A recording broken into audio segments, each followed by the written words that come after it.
परिचय। बच्चों, हम सभी पृथ्वी को नीले ग्रह के रूप में जानते हैं, क्योंकि पृथ्वी की सतह पर पर्याप्त मात्रा में जल है। वास्तव में पृथ्वी की सतह का 70% भाग जल से ढका है। हालांकि गर्मियों में हर कोई जल की कमी की बात करता है। आश्चर्यजनक है ना? इससे भी ज्यादा आश्चर्यजनक है कि कुछ ही महीनों बाद मानसून के दौरान हम बाढ़ के बारे में बात करते हैं।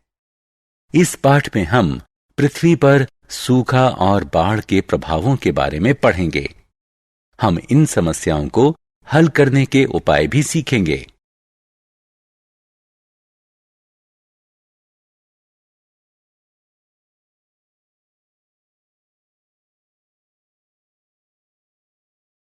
उद्देश्य।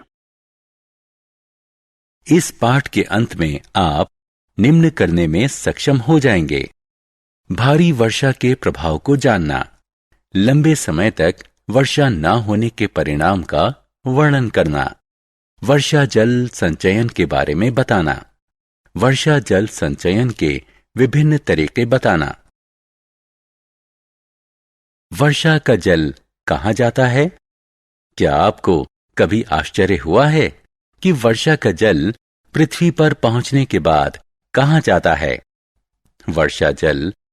वर्षा जलधारा की तरह बहता है। यह तालाब, झील और नदियों को भरता है। यह समुद्र और महासागर में गिरता है।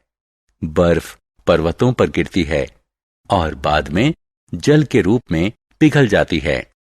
यह जल पर्वतों से धाराओं और नदियों के रूप में नीचे बहता है। अतः आकाश से प्राप्त ज्यादातर जल आखिरकार कभी न कभी महासागर में मिलता ही है। भौम जल।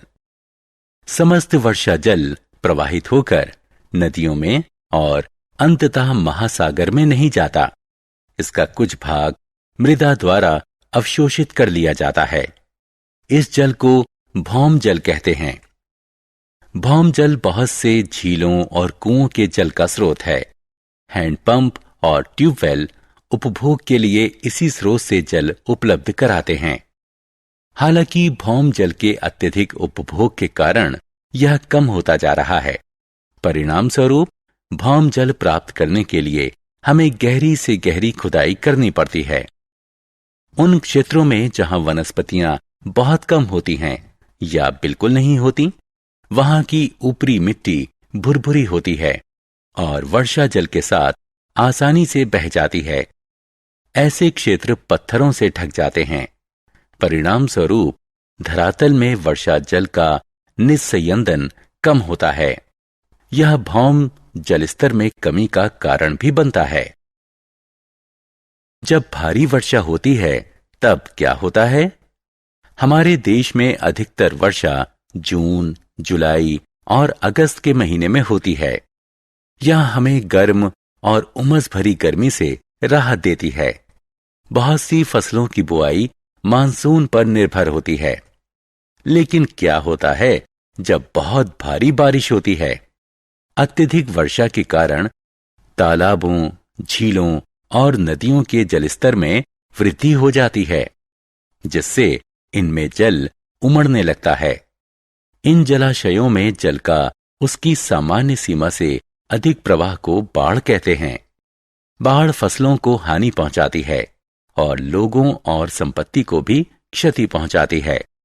भारी वर्षा के कारण बाढ़ का आना भारत में हर वर्ष की विशेषता है। बहुत लंबे समय तक वर्षा के न होने से सूखा पड़ता है।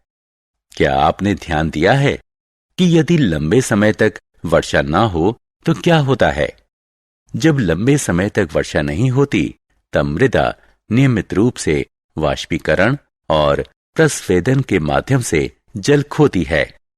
तालाब और कुओं का जलस्तर घट जाता है और कुछ जलाशय सूख जाते हैं। भौम जल भी कम हो जाता है। लंबे समय तक जल की कम आपूर्ति के कारण सूखा पड़ता है। जल का बुद्धिमत्तापूर्वक उपयोग करना चाहिए। जल को केवल प्राकृतिक स्रोतों से प्राप्त किया जा सकता है।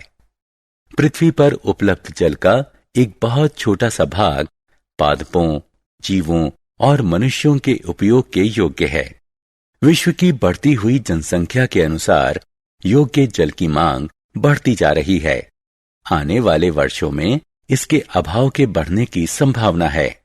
इसलिए हम लोगों को पृथ्वी के जिम्मेदार निवासी होने के नाते जल संचयन अवश्य करना चाहिए और इसका न्यायोचित प्रयोग करना चाहिए।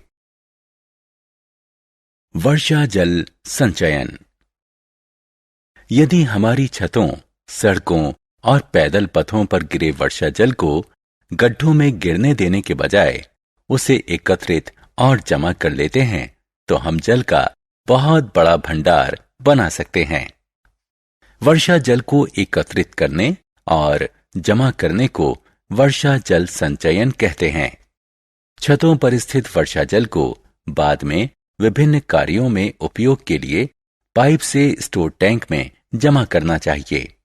इसके अतिरिक्त वर्षा जल को एक टैंक में एकत्रित करने के बजाय पाइप से इसे जमीन में खोदे गए एक गड्ढे में एकत्रित कर सकते हैं। इस तरह वर्षा जल मृदा में पुनर्भरण के लिए रिस जाता है और भौम जल स्तर फिर से बढ़ जाता है। वर्षा जल संचयन की एक अन्य तकनीक ये है जिसमें धरती पर बहने वाले पानी को भौम जल के पुनर्भरण के लिए उपयोग किया जाता है।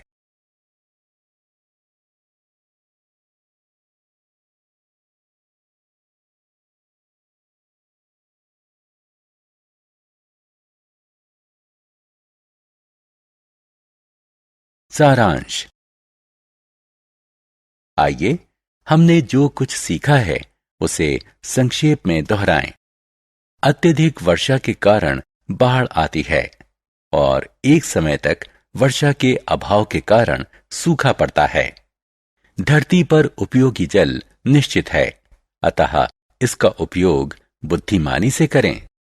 वर्षा जल को एकत्रित करना और जमा करके रखना वर्षा जल संचयन कहा जाता है।